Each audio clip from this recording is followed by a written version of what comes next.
Hello and welcome to another United View transfer special. I'm Ben from At the Reds United, and today we've got someone else on the show discussing transfers with us. Now, of course, Martin Lipton fell through last week. We hope all the family problems, and we hope he's okay. We hope everything's going okay for him now. But we have gone ahead with getting someone else on, and we are bringing you this transfer special to start the week. And we have gone and got Ben Fairthorne on the show. Ben, how are you doing?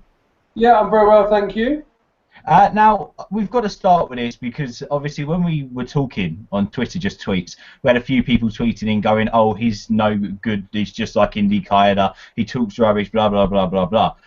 But actually, to your credit, you've pushed to come on to chat with me today, and I don't think you would do that if you was a guy who was an absolute fraud, which I don't think you are. So last summer, Arsenal fans got on your back, didn't they? And there was a few rumours which went out the blue and were forced, etc. Can you just quickly explain what happened for our viewers who aren't, who don't know, and also for the ones who are still very sceptical? Yeah, sure. I think it's important to qualify that I'm not a journalist and I haven't done any paid journalism work for 5 years. We used to do a lot of stories with the Sun, the News of the World, but I haven't for 5 years. What I do now is work with agents, mainly in a PR capacity, not to obviously deal with the transfer dealings themselves, the financial side, but I do a lot of PR work with players, and that's where the last 5 years have been. Obviously, I can't go into details, but agents will feed stories via journalists, via PRs, to go into the press to, get their players exposure, unsettle players, whatever you want to say. And occasionally, you put stuff out there that's wrong. That's Twitter. Like I always say, if you want 100% accurate information, wait until it's on BBC. If you're going to get your sort of knickers in a twist over Twitter, you probably shouldn't be on it. But everything I do put out, I try to be accurate. Occasionally you're going to get stuff wrong. Yeah, no, that's fair enough. And I mean, I just wanted to clear it up, to be honest. Sorry about that. For some reason, the screen went all funny. I couldn't unmute myself. So that's a great start. So what are you doing at the moment? What are you working as? You're not working in the press, but you're working behind the scenes, I take it. Yeah, so I work with a big football agency, one of the top five in London. In London in the UK.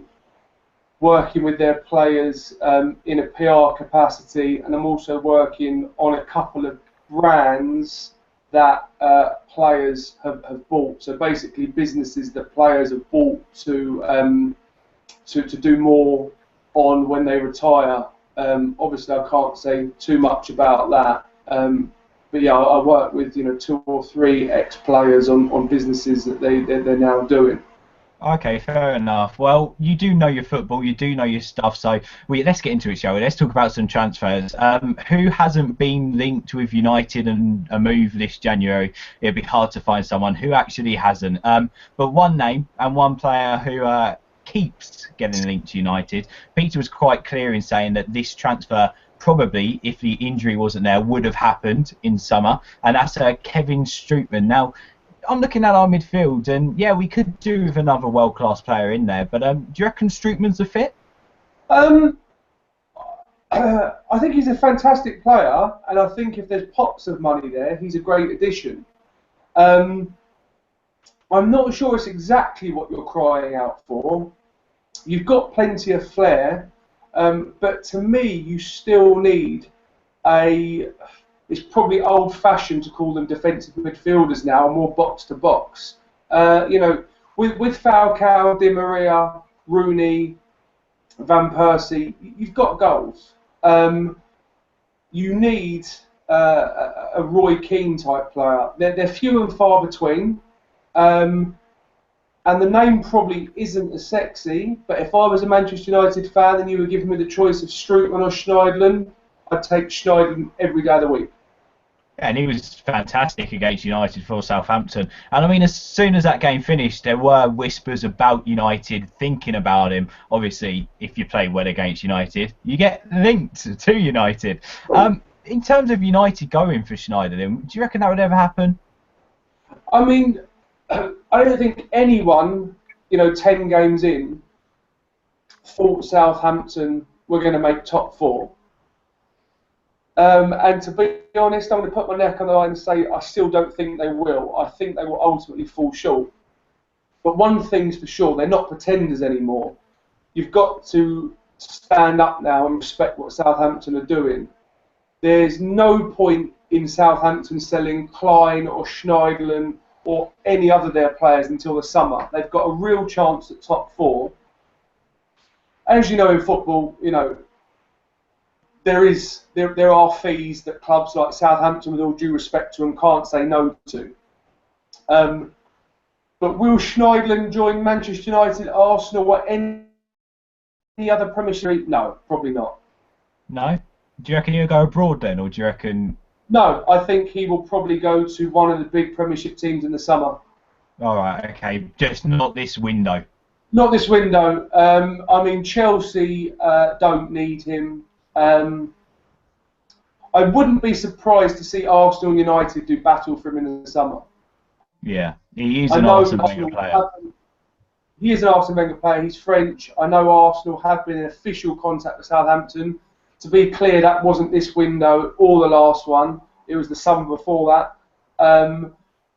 But I wouldn't be surprised to see both clubs do battle for him, possibly even Liverpool as well, depending on where they finish.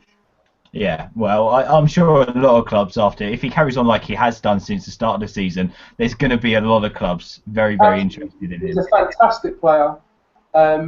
He's underrated because, again, with all due respect, he's at Southampton. To me, he should walk into that France team every day of the week. And both United and Arsenal are crying out for him. £25 million, which is, the figure being mooted for him. It's great business. Yeah. No, I've got to agree. I've seen him in the United midfield. Actually, he reminds me, he's a bit more a defensive sort of Cabaye player, if you know where I'm coming from. I am a massive fan of Johan Cabaye, but and I was gutted that United didn't go in for him when Paris Saint-Germain nicked him. I bet he's like more of a defensive version of Snyder, isn't he? I mean, he's a great player. He's a really good player. And if you listen historically to great teams, you look at the great, Real Madrid team with Figo, Raul, Zidane. They all say they couldn't do what they do without Makelele being there. The same with the great Milan team of, Kaká, Shevchenko, Inzaghi. They say they couldn't do what they do without Gattuso being there. Probably the same is true of Mascherano at Barcelona. So having a real solid defensive midfield player like Schneiderlin doesn't just give you a quality defensive player, it allows the attacking players to do what they do. Yeah, no, that is true. Well, you mentioned a name to me a minute ago, moving on from Schneiderlin, and that was Nathaniel Klein. Now, Klein and Coleman both keep getting linked to United. They won't go away. Do you reckon Louis van Gaal is looking at a right back? And in terms of contact with Everton, I mean, have you heard anything in the pipeline? Because it seems to be something there. I mean, Everton and Manchester United have a fabulous relationship. Two of the best in the Premiership, and there wouldn't be anything untoward because there quite simply wouldn't need to be. With all due respect, Everton probably are a selling club, but they're a selling club who get top dollar, a bit like Tottenham. I haven't heard anything per se on Coleman, no. But it has been reported in a lot of papers. The usual rule of thumb is if one transfer is reported in one paper, take it with a pinch of salt. But when it's continuously reported, especially when it's reported in the Telegraph, the Times, the Independent, with all due respect to the papers that aren't known for putting two and two together and coming up with four, you need to take it seriously. So is there interest in Coleman and Klein? I would probably say it's fair to assume there is. How big is that interest? That remains to be seen. Yeah, and that's the same, to be honest, with the defensive options. Hummels, Laporte. Two big names there, two great defenders, both different. One experienced a World Cup winner, one a future World Cup winner, that's for sure. Laporte, just a quality player as well at such a young age. Laporte kind of did come out the blue one day and everybody started talking about it. Hummels, there seems to be a continuous link there, continuous chatter between United and his father. Twice he's come out now and said United have been in contact, but he won't go. What is the official line on Hummels, do you know? The official line on Hummels is people are correlating it with Dortmund's terrible season. Forget the season Dortmund are having. Hummels would have left this coming summer anyway. Hummels will be leaving this coming summer. That I would literally put my mortgage on. It's common knowledge. Can we call that? I said, can we call that? Can we gamble the mortgage? I think we can. His time is done. You know, what Dortmund have done is extraordinary. What Klopp has done is extraordinary. But they are, unfortunately, again, a selling club. Every time they get a world-class player, Bayern Munich go and buy them. It must be terribly disheartening for them. I think, you know, nobody expected Dortmund to be in the relegation zone. They're still in the Champions League. I actually said on Twitter the other day, I'd be amazed if Hummels jumped ship this January. Absolutely amazed. He's got a great relationship with Dortmund, a great relationship with Klopp, a great relationship with the fans. I expect him to keep Dortmund up, of course I do. I think it would be probably the biggest shock in European football this season if Dortmund were to go down. But I would, like I said, I would put my mortgage on Hummels leaving in the summer. So you reckon that they'll amicably part company Absolutely. in the summer? I think there's probably, you know, a gentleman's agreement like there has been with other Dortmund players in the past. You know, it's time for him to go. With all due respect to Dortmund, he's outgrown Dortmund. He's one of the finest centre-backs in European and world football. He will be leaving Dortmund in the summer, that I'm sure of. Who are the front runners? Manchester United. So, summer, the chatter could be true, basically, if it come the summer. And who knows? Sometimes deals like this, if there is a gentleman's agreement in January, or there has been talks in January, something's usually announced in June, isn't it, before the official window opens? Yeah, I think it's delicate at the moment because, like I say, Dortmund are in the relegation zone. I wouldn't expect anything to come out, and I'm not saying, to be clear, that Hummels is going to join Manchester United. I think there will be a few clubs in for him. I just think Manchester United, with their central defensive problems, stroke issues, will be the front runners. They've shown the window just gone. They're not afraid to throw massive transfer fees. They're not afraid to throw massive wages. I think Manchester United are the favourites, put it that way. Earlier on, you were saying to me, moving on to Laporte now, about how agents love to throw names into the press, love to throw figures into the press.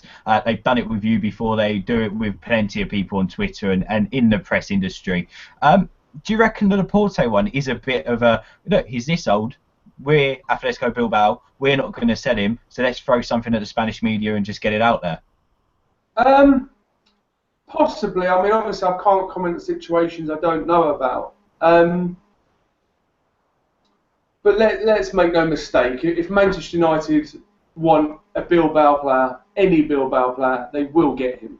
You know, this is 2015, and Everton and Bilbao and clubs on that level can you know, really dig their heels in. But let's face it, when Manchester United, Real Madrid, Bayern Munich want players that aren't from each other, that are from clubs that are, you know, a level or two down, they get them. We know they do. It's very similar, I think, with Everton and Spurs in the Premiership. You know, Everton and Spurs, two solid top six teams. But what happens every time they produce a quality talent? You know, Bale, you know, Modric, they get sold. And how many times have we heard the line, not for sale, not for sale, not for sale. I'm sure we'll hear the same thing from Kenwright on Coleman. But at the end of the day, if Manchester United or anyone else stuck 25 or 30 million pounds on the table for Coleman, it would be accepted, and the same is absolutely true at Bilbao. Talking about the Spanish media and rubbish, the Bale reports, are they to be ignored? Yes, I think so. I mean, I actually know Gareth a little bit, not well, to clarify, not well, but I worked with Spurs unofficially for 2 or 3 years. I've done business with the Stella Group before, where he's at. He's having a fantastic time over there. He's playing very well. If it wasn't for Ronaldo's ridiculous goal record, I think more would be made of Bale. I don't see him coming back to any team in the Premiership in the foreseeable future. I think all that is obviously De Gea is being linked away with United, and that is a bit of a 2+2 for the Sunday papers. Yeah, no, I've got to agree. I see it as that as well. I mean, let's move on to, apparent confirmed interest, if you listen to the Italian president of Palermo. De Bella, Paolo De Bella, he's a young striker. He plays in Serie A for Palermo. He's a very tricky, very speedy, always linked and liked to Aguero. The next Aguero is actually his nickname in his home country. Was there genuine interest there? Was there inquiries? Do you know? Look, I think on these sort of ones, when these sort of players come up, everyone's Championship Manager brain comes out. I played with him on FIFA straight away. And they're rating these players based on that. It seems very strange to me. You've got Van Persie, you've got Rooney, you've got Falcao. It doesn't make any sense to me. Let's not forget, Hernandez is still a Manchester United player as well. Real Madrid look to not be extending the loan or making it permanent. Don't get me wrong, I don't think he will play another game in the Manchester United shirt, but it would be a strange one for me. I think there are huge positives about Manchester United at the moment, but there are also gaping holes, and a centre forward isn't one of them. Yeah, no. Well, what if Falcao doesn't stay beyond the summer? Then there would be a space for a player like him. There would be space then, because if Falcao goes, obviously that's one off the books. Van Persie's 32, 33 this year. Yeah. I'd have to double check that, but I think he's 33 this year. I personally don't think Van Persie's looked particularly great this year. So yes, there would be space, but if Falcao was to go, you would think probably then they would want to replace with a bigger name than that. Is there a bigger name in world football as a striker than Falcao? For me, you think of Falcao, and even as a United fan, I don't think straight away of, oh, he's not scoring goals for us. I'm thinking about his movement. I'm thinking about what he does for the players around him, how much he terrorises defenders, and of course what he'd done in an Atletico Madrid shirt. How do you see that situation panning out? His goal record everywhere apart from Manchester United is sensational, utterly sensational. Whether he still isn't back to full fitness, or whether England isn't the league for him, I personally don't think it is that. I think England is the league for him. He's strong, he's good in the air, he's got a fantastic work rate. He's a real typical Latin American footballer. I'm not saying that he has the same qualities as Aguero, Suarez or Sanchez, but he works hard for the team. It's not just all about ability. I think he's probably suffering with fitness. He's 28 now. He's probably still got time to get over that injury, but it depends what the fee's going to be. These fees are £40 million. I don't think Manchester United could justify paying that for Falcao unless the last 4 or 5 months of the season are very, very special from him. Yeah, and as a United fan, we can only hope that it is, because I'd love to see him again next season in a United shirt. Personally, it's what he does more on the pitch for me than scoring goals. The positions he gets in, the movement, you just got to appreciate it.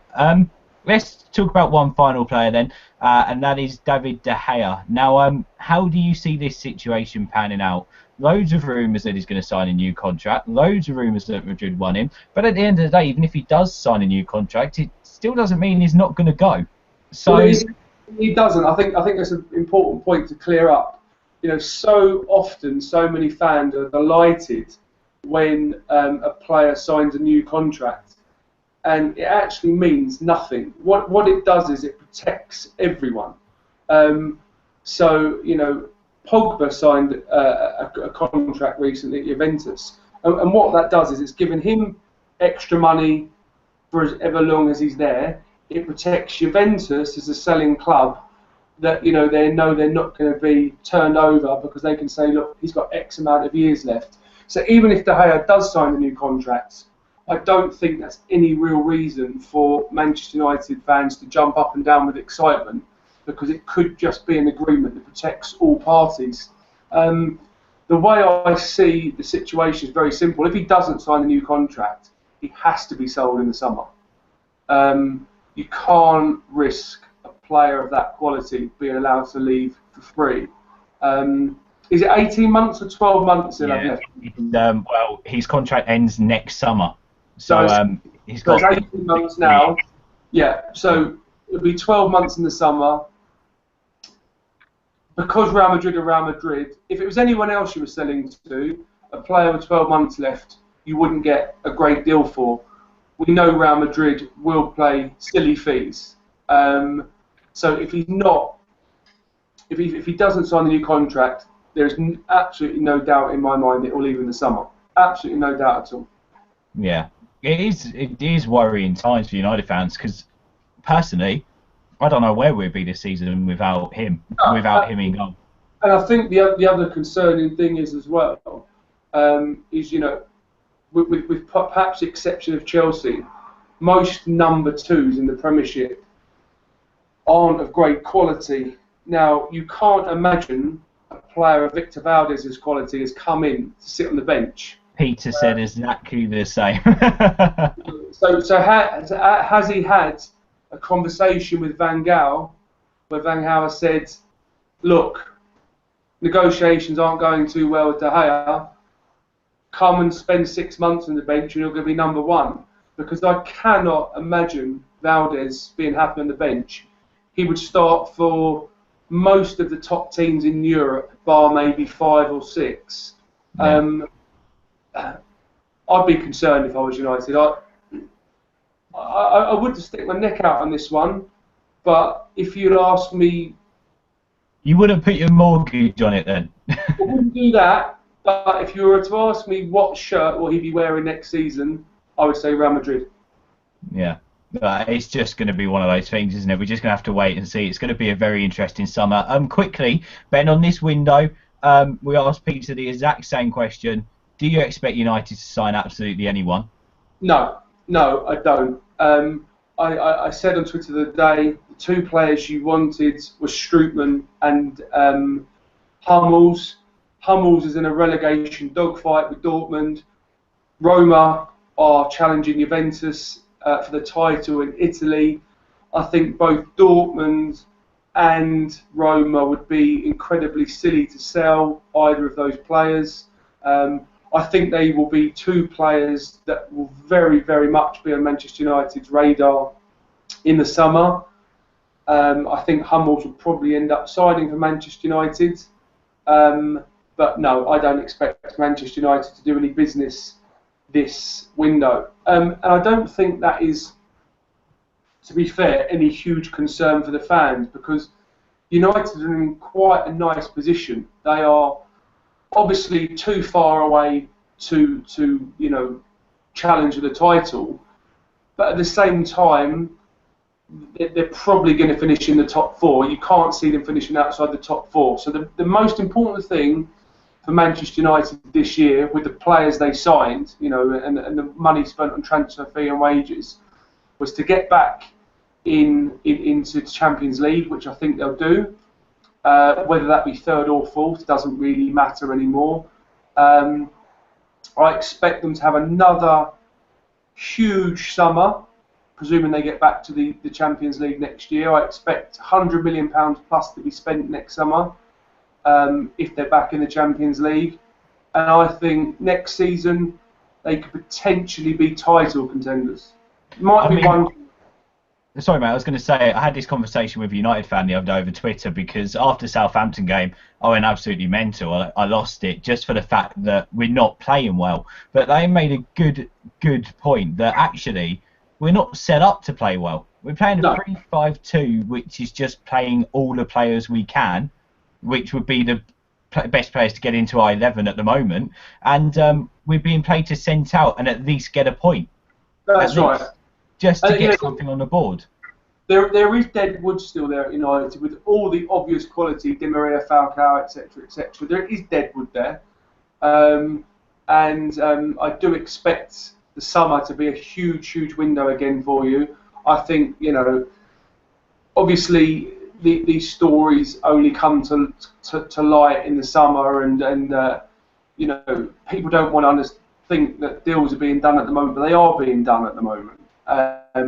Agents are talking to clubs at the moment about the summer, I expect United to sign 3 £25 million plus players in the summer easily. And by the way, just quickly before we end on this window, outgoings: Januzaj, Fletcher. I mean, Fletcher linked with West Brom, Januzaj linked with a loan. Do you see any movement there? Do you reckon there'll be any movement there? I think again he would be silly to. In January, I feel very sorry for Fletcher because I actually thought there was a time when he was almost the best in the league at what he'd done. Yeah. He's not the world's most talented footballer, but he's very good at what he'd done. It's slightly similar to Diaby at Arsenal. When they're fit, they're fighting fit. They're very good players. But you've got to ask now, is Fletcher ever going to be back where he was 3 years ago? It's unlikely. So I think he probably could go in the summer. Januzaj, there seems to be a slight clash of personalities there with him and Van Gaal. He doesn't seem to think much of him. I think the biggest problem with Januzaj was actually David Moyes overusing him. Because United's team was so poor last season, he played far more football than he should have, which is similar to Callum Chambers at Arsenal this season. Players like that should be, they should come in nicely, they should rest, they should maybe play the cup games, a few league games. And Januzaj had too much pressure on young shoulders last season. I actually don't think it would be bad for him next summer to go on a season's loan. I think he should stay in the Premiership, a good attacking team in the Premiership, and let's see what he's about, because he's not progressed as perhaps everyone thought he was going to, but I don't think that's his fault. I actually blame David Moyes for that. Yeah, so do we. Well, we can. Ben, thank you very much for coming on. Where can people find you on Twitter, mate? At Ben Fairthorne. Thank you very much once again for coming on and chatting transfers. He's even put his mortgage on one of them. We'll be back with another transfer special this Friday. We'll confirm the guest on our Twitter at The United View. Make sure you subscribe. Let us know what you thought of the show. And once again, thank you to Ben. We'll be back Friday with another transfer special. Transfer roundup on Wednesday with Tom and Hayley. Then the live show, of course, 10 o'clock every Sunday. We'll see you next time. Goodbye. Cheers.